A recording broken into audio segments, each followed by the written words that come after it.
Sœurs et frères dans le Christ, paix, joie, grâce, amour à chacune de vous, de la part de Dieu notre Père et au nom de notre Seigneur Jésus-Christ, en ce vendredi de la 5e semaine du temps de Pâques. Nous continuons notre lecture du livre, d'avant tout l'évangile, du livre de l'évangile de Jean, où Jésus continue à expliquer, à aller en profondeur dans l'explication de ce qu'est veut dire demeurer en lui et demeurer dans son amour.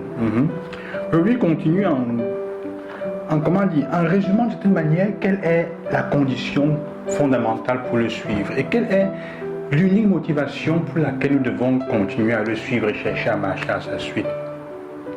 Faire son commandement. L'unique chose qu'il nous commande, c'est de nous aimer. Évidemment, on ne peut pas commander d'aimer. On comprend donc que c'est une recommandation chère.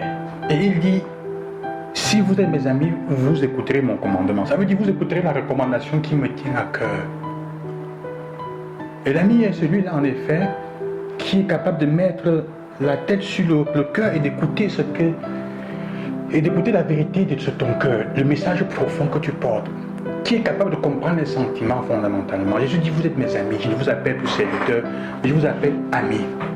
Ceux qui partagent mon intimité, ceux qui sont capables de partager ce qui me tient le plus à cœur.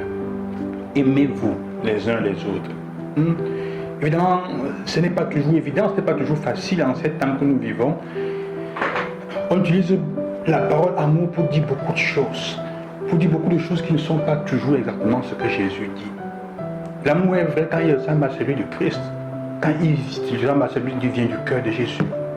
Et ce qui veut nous faire comprendre. Et c'est donc important que nous commencions à nous poser la question de savoir chaque jour, de regarder la nature et la qualité de l'amour que nous avons.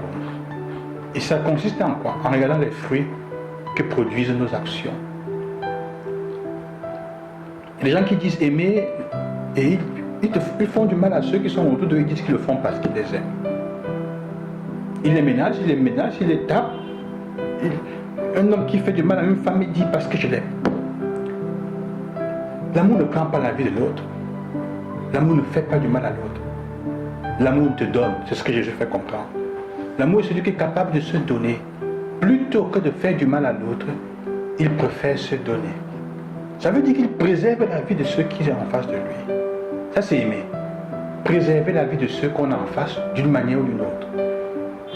Et une des attitudes de laquelle je voulais parler d'un amour concret, et dans la première lecture, liée à la communauté. Hier, les apôtres disaient, n'imposons rien, n'imposons pas aux autres ce que nous n'avons pas nous-mêmes porté sur notre dos.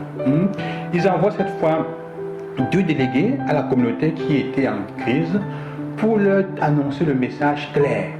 C'est une chose importante. L'Église s'assure toujours que les personnes fiables soient là pour nous assurer le message de Jésus, qu'il soit un message de réconfort. Et c'est ça, à la fin. Ils disent, la lecture du message des apôtres, à la lecture, tout se réjouit du réconfort qu'elle apportait. La lettre apporte du réconfort. L'amour, c'est réconforter l'autre.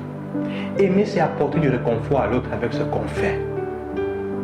Aimer, c'est apporter du réconfort. Si tu restes en Jésus et si tu écoutes ses commandements, son commandement d'aimer, alors pose-toi la question, est-ce que mon action, mon activité porte le réconfort à ceux qui sont autour de moi? Combien de personnes est-ce que j'ai réconforté aujourd'hui? Un acte concret d'amour dans cette journée, c'est apporter du réconfort à ceux qu'on a autour de nous. Et faire tout pour que mon action réconforte les autres autour de moi. Que ma présence soit réconfortante. Je vous bénis au nom du Seigneur et au nom du ressuscité, que vous soyez des personnes réconfortées et réconfortantes. À demain. Loué soit Jésus-Christ.